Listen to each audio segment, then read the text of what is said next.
Back to news. ఇక మిగిలిన details చూద్దాం.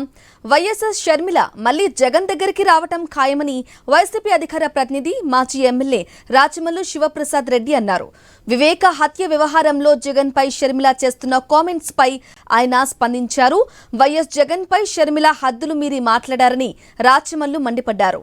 షర్మిల, సునీత వైఎస్ కుటుంబ గౌరవాన్ని దిగజార్చారని ఆగ్రహం వ్యక్తం చేశారు. చంద్రబాబుకు ప్రయోజనం చేకూర్చడమే షర్మిల ఉద్దేశమని విమర్శించారు.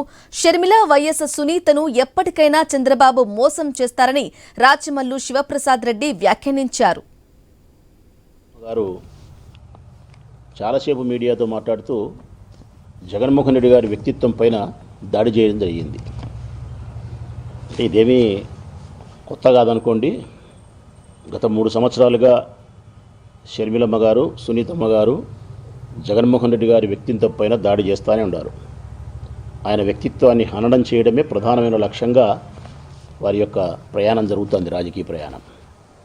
అన్న అనే పదానికే నీవు కలంకం, శత్రువులు కూడా ఇట్లుండరు.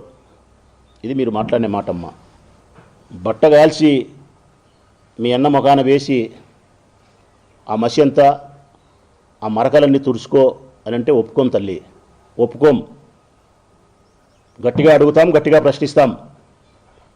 మీ అన్ననే పదానికే అర్హత లేదు, కలంకమని మీరు మాట్లాడిన తర్వాత మీ అన్న నీకు చేసిన ద్రోహమేందో, మీ అన్న నీకు చేసిన అన్యాయం ఏందో చెప్పాలా ప్రజలకు.